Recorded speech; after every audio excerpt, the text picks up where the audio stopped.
how are we going to get rid of racism? Stop talking about it. I'm going to stop calling you a white man. Yeah. And I'm going to ask you to stop calling me a black man. You know, it's frustrating to me that people take race and they make it personal. You know what I mean? Like we're at a loss in this generation. If you look at it in the 80s, Archie Bunker was a stark racist. Stark. If you don't know who Archie Bunker is, look him up. All in the Family, great show. The Jeffersons, stark racist. Fred Sanford, stark racist. But you know what black people and white people did? They laughed. You watch 48 Hours with Eddie Murphy and Nick Nolte. Both of them hated each other because he was black and because he was white. You know what they did? They laughed. But I asked you what the racial breakdown was of your audience. Do you remember this? You told me the only black face you could see in the whole audience was your makeup artist. I believe that's what you said. She was in the front row, right? A lot of white kids love rap. Yes. Explain that. What does that say to you? What's the message of it? What's the bigger picture of it? I don't want to be bashed because I don't want to sound like I'm on the wrong, if there is a side, but I thought that was clearly a message that there was no such thing as racism. That's what I thought that was. You know, I said, and it's probably get me in trouble, but I said to some of my colleagues recently, so I know that it's an issue, but it seems like every single day on television I'm talking about race, and it's because of the news cycle, it's in the news, but sometimes I get so tired of talking about it, I want to just go, this is over, can we move on? And if you talk about it, it exists. Right. It's not like it exists and we refuse to talk about it, but making it a bigger issue than it needs to be is the problem we have. We are in a society where we can't have a conversation because no one's willing to listen. People are just shouting. People are just What do you shouting. think? People are walking down the street, hashtagging everything, but no one's listening. Using wrong examples to present an argument leads us nowhere forward. I understand the emotion and I respect my opposition. But when you go into the areas of making false charges and living in the past, you do not address the issues of the present. And, you know, incarceration rates in America has been a problem, especially as opposing minorities. And Roman delves into the issues around the legal system. Do you think we've made any headway in I think it's more important to make headway in our own house. By the time the system comes into play, the damage is done. They're not locking up 7-year-olds. In the 1960s, 80+% of blacks were two-parent homes. Today, that is reversed completely the other way. I was in Chicago a couple of 3-4 weeks ago, and we saw these little kids on bikes with masks on the side of their head, like 5 or 6 of them. And the driver said, yeah, they're little yummies.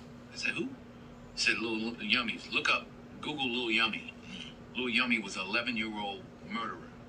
Wow. And you look at his picture, you'll see the headshot of him, he's like this. And he got murdered at 11 by a 14-year-old. Wow. Who's doing life now, the 16-year-old. Makes no sense. You blame the system? Where was his father? No one wants to talk about perception when it comes to racial profiling. No one wants to talk about stereotypes when it comes to racial profiling. Blacks are convinced that the number one issue facing the country right now is social justice, racist white cops, discrimination, systemic racism, microaggression, whatever new word they come up with, and it's a bunch of nonsense. This is what I know. I'm a certified scuba diver. My first day of class, they told me this. When you're in shark-infested waters, everything in that water is considered a threat until proven otherwise. If it's a guppy, it could be a shark until you know it's a guppy. And I think as black men, we need to realize we're in shark-infested waters. And if we don't sit our young men down and we don't talk to them about perception, if we don't talk to them about stereotypes, we're doing them a huge disservice. It starts in the house. It starts in the home. And yeah, well, my father got locked up. But where was his father? Yeah. You know, I did talk about my 3 closest friends, and they did, 15 and 25. One did 28, this and that. I was the only one of the 3 that had a father in my life. At 13, my parents sent me in another direction. They didn't have anybody to help them, and they kept doing what they was doing. And the system got them. So the system is rigged, but why? All the more reason not to help it. The number one problem domestically facing this country is a breakdown of the family. And President Obama said it. I didn't. A black kid, or kid, not just a black kid, a kid raised without a dad is 5 times more likely to be poor and commit crimes, 9 times more likely to drop out of school, and 20 times more likely to end up in jail. So you're far more likely to end up in jail without having a dad than you are because of a white racist cop. Prime example, I got pulled over by the police, come over to my window, flashes light in my face, hand on my pistol. I can handle that 2 ways. I can start yelling and screaming and tell him he a racist and he don't know me. You doing this wrong. Or I can say, yes, officer, no, officer, or we done, officer. And both of them are going to have drastically different outcomes. Half the homicides in this country are committed by and against black people. Last year, there were 14,000 homicides, not talking about suicides, talking about homicides. Half of them were black, 96% of them black on black of that 7,000. Where's the Black Lives Matter people on that? What happens with young black men, everything is susceptible to the question of your manhood. And what's going on in these streets ain't got nothing to do with my manhood. If I'm gonna fight a police, I'm gonna fight him in a controlled environment, a court of law. I'm not gonna fight him on the streets. In Baltimore, where Freddie Gray was killed, Freddie Gray died in a van. I shouldn't say was killed, died in a van. Yeah. You have a city that's 45% black. City council is 100% Democrat. The majority of city council is black. The top cop at the time was black. The number 2 cop was black. The majority of the command staff is black. The mayor is black. The AG is black.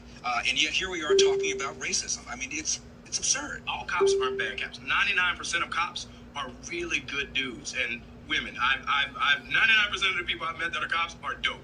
I have a lot of friends that are cops. But that 1%, that's the problem. And you want to give yourself every opportunity not to end up a statistic. 965 people were shot by cops last year and killed. 4% of them were white cops shooting unarmed blacks. In Chicago in 2011, 21 people were shot and killed by cops. In 2015, there were 7. In Chicago, which is a third black, a third white, and a third Hispanic, 70% of the homicides are black on black. About 40 per month, almost 500 per year last year in Chicago, and 75% of them are unsolved. Where is the Black Lives Matter on that? The idea that a racist white cop shooting unarmed black people is a peril to black people is BS. Black History Month you find Ridiculous. Why? You're going to relegate my history to a month? Oh, come on. What do you do with yours? Which month is White History Month? No, well, come on. Tell me. Well, I'm Jewish. Okay. Which month is Jewish History Month? There isn't one. Oh. Why not? Yeah. Do you want one? No. I don't either. I don't want a Black History Month. Black history is American history. Abraham Lincoln, as my colleague said, fought a war to preserve the Union. That republic allowed for the people of the United States, under our Constitution, to amend it, therefore removing slavery, and then moving forward to the Voting and Civil Rights Act, and also the suffrage movement for women. At the same time, and you would say it as strong as anyone, it's no excuse for bombing and destroying your own neighborhood. And burning down wherever it's at. Burning down storefronts, stores that people with mobs is how they get turned into that.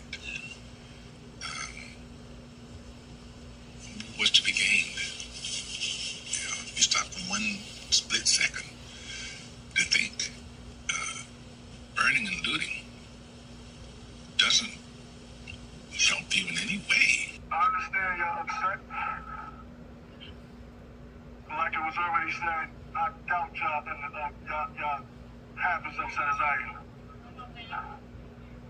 So if I'm not over here wilding out, if I'm not over here blowing up stuff, if I'm not over here messing up my community, then what are y'all doing? I will always continue to say that riots are socially destructive and self-defeating. I'm still convinced that non-violence is the most potent weapon available to oppress people in their struggle for freedom and justice. I feel that violence will only create more social problems than they will solve. Let's switch it up, y'all. Let's switch it up. Do this peacefully.